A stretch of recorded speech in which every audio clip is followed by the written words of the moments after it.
You know, is it worth not eating pizza? Is a slice of friggin' pizza worth giving up on? Having a athletic, healthy, normal,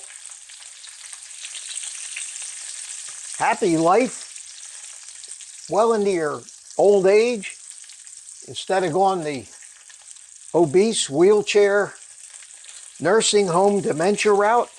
Is a slice of pizza that important to you? And you know, the answer for most people is yes.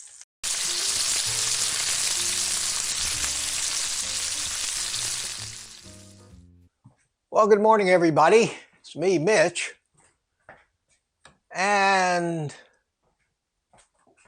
I kind of like having you all keep me company while I cook, and believe it or not, I find it easier to talk about whatever topic I'm interested in on a particular day doing this rather than sitting in front of a computer with a bunch of PowerPoint spreadsheets. So we're going to do just that today. And today we're going to talk about, kind of as a reminder, what I think are the 4 or 5 most important things to keep in mind if you're serious about changing your lifestyle, which is kind of a major decision. It's a drastic change and could change every aspect of your life. Not just what you eat, but how you live, your mental state, how you view the world. It is, in all aspects, at least it has been for me, absolutely life altering.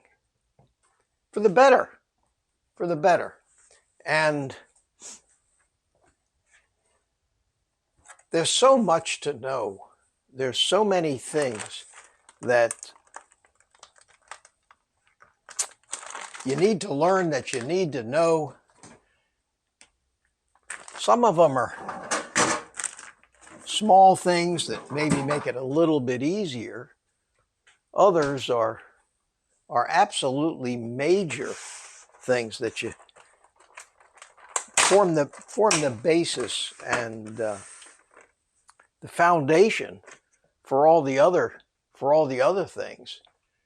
And I've talked about all of them already, but I think that I'm just going to summarize some of the top ones while I cook my bacon and eggs.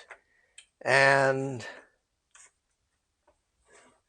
the first one is that each of us has to try to identify our own problem in the way we currently live and have lived for all these years that got us to the situation. And everybody might be a little different because we're all different.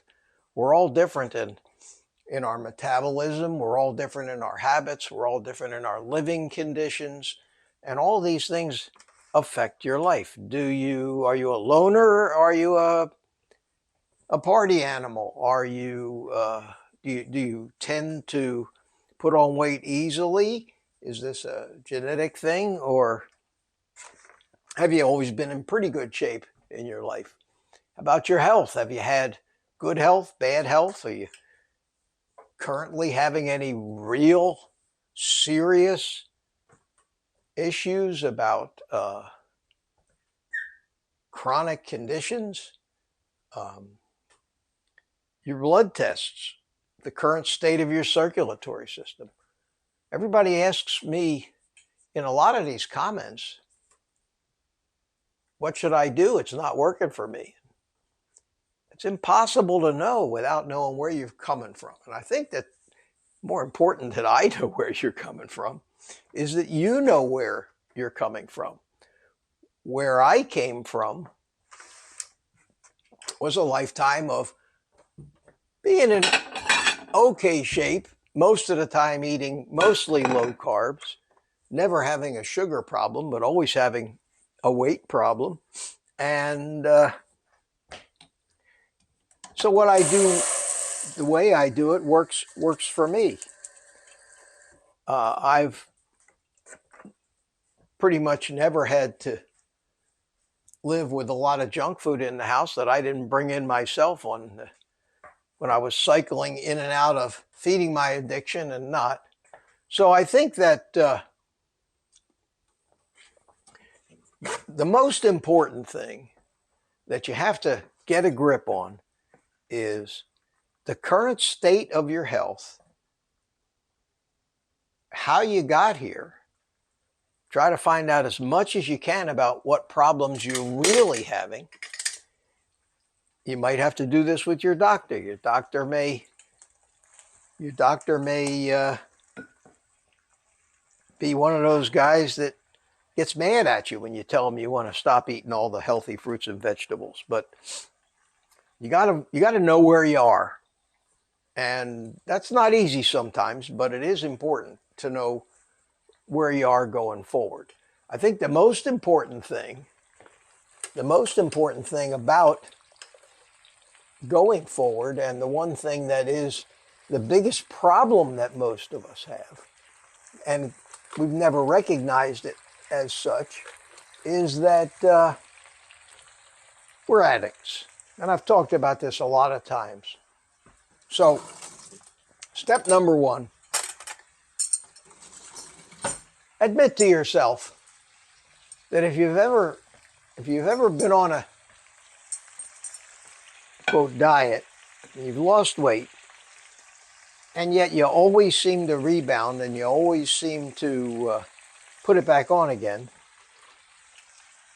there's only one reason for that. If you learned how to eat the right foods or whatever it took for you to lose the weight, and you ended up putting it back on, you are a food addict or a sugar addict, and you have to recognize that as an addiction. God, I think I've said that before. And you have to treat it as an addiction.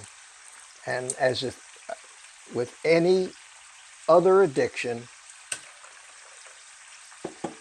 there's no such thing as moderation, which seems to be the mantra of virtually everybody out there. Everything's okay as long as it's in moderation. And you know how I feel about that. That is nonsense. It's not true. And it's the reason why everybody fails at these things. So, have to admit you're an addict, which also means coming to terms with the horrifying thought to most people, and something that I had to come to terms with, and that is, if I'm going to sustain this lifestyle, and this was something that hit me well over a year ago after I gave up keto, which gives you an excuse for some moderation. I had to come to terms with the fact that I will never eat pizza again in my entire life. And for a lot of you, or most of you, or maybe I should say just about all of you, if I'm talking to people out there, is the fact that thought is a deal killer for most people. And you might ask yourself, why is it a deal killer for most people? The thought of not eating pizza again or whatever your quote favorite food is. Why is that a deal killer? You live without other things. I mean, I've never been a drinker. I don't care to drink. I don't like to drink. Just something I didn't like. I also don't use drugs. I never tried cocaine or heroin or any of that stuff. Somebody said to me, Mitch, I don't know if you're going to be able to do this, but you're going to have to live the rest of your life without drinking alcohol. I would look at him and say, what's your point? I don't drink alcohol. I don't like alcohol. What's your point?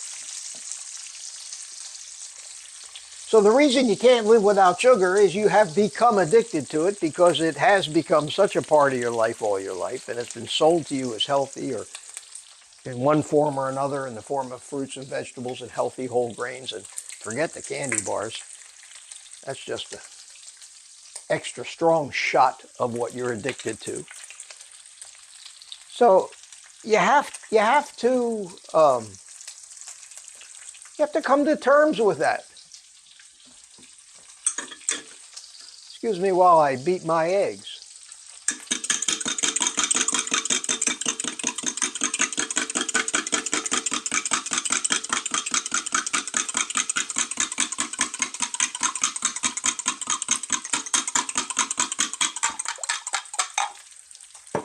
So you have to make a pact with yourself. You know, how badly do you want to get healthy and get thin and stop taking medicines and do all these things? You know, is it worth not eating pizza? Is a slice of friggin' pizza worth giving up on having a athletic, healthy, normal, happy life well into your old age instead of going the obese, wheelchair, nursing home, dementia route? Is a slice of pizza that important to you? And you know, the answer for most people is yes. And what does that tell me? That tells me that these people tie their pleasure and satisfaction in life to that food rather than other things that should be a hell of a lot more important. That's how strong this addiction is, and that is why can never get over that. See, people ask me why I don't do this in the oven. This is why. This is why right here.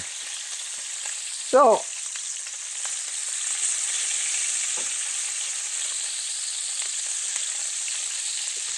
before you start this, or even while you're doing it, and you feel deprived and neglected, or you're neglecting your greatest source of pleasure in life, think about how absurd that is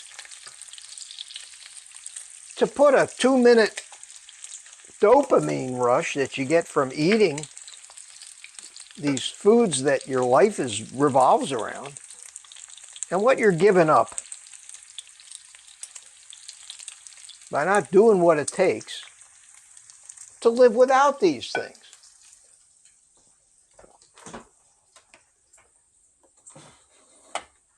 Come to terms with your addiction. Admit you're an addict. Make a pact with yourself.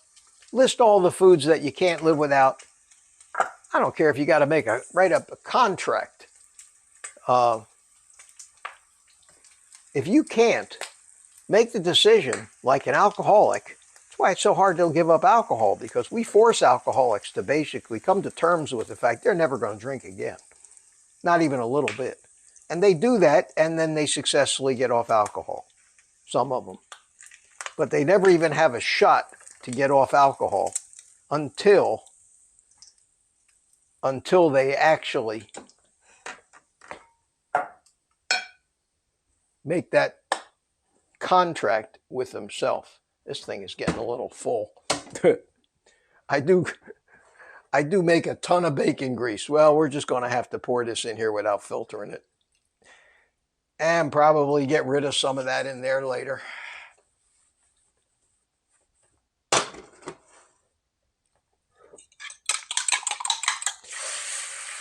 Second thing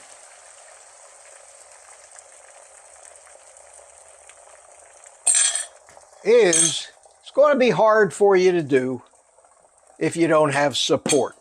Getting support in any effort to get over, cure yourself from an addiction, having support, not being alone in it, is paramount.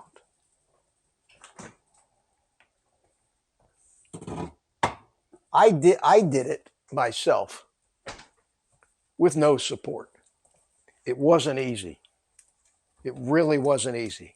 Oh, because I don't have a lot of friends, and the friends that I did, I tried to get support. I tried to get support by enlisting other people to do this with me. None of them succeeded. They didn't succeed because, other than me, they had no support. They had wives, they planned all their social activities and all the food that they ate. They maybe had a family at home. Their kids weren't going to give up all the stuff that they were addicted to. Their spouse wasn't. And even when those people were asked for their help, please don't do this in front of me. Don't eat this stuff in front of me. That's cruel. I'm trying to cure an addiction here, and you're sabotaging it every time that I come in the room and find you sitting there eating junk food in front of me. That just triggers my addiction. No wonder I've never succeeded on this. So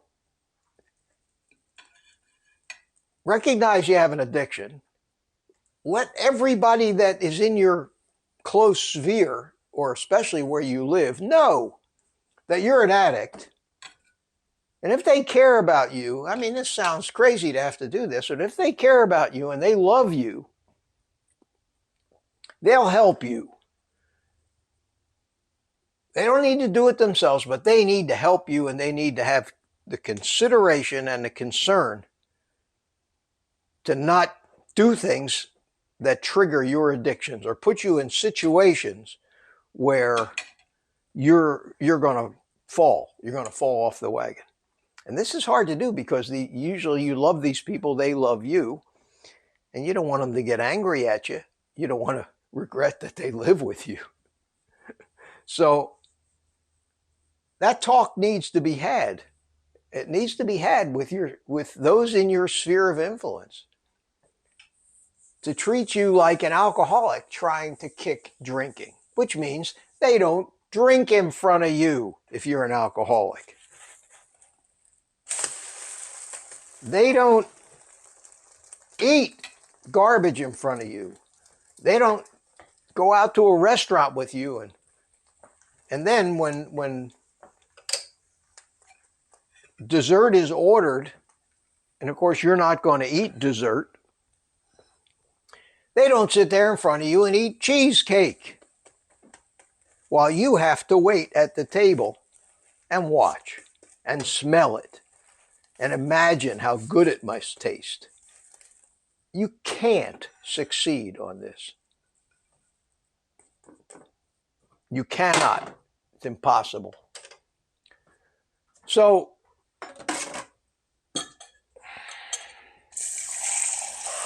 we got through two of the points while I cooked my breakfast this morning that I think are essential and very important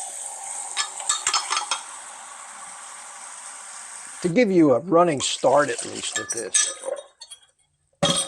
And I have other things that I think are important, but I think these things are paramount if you're ever going to have a chance at succeeding on this thing that we call carnivore lifestyle.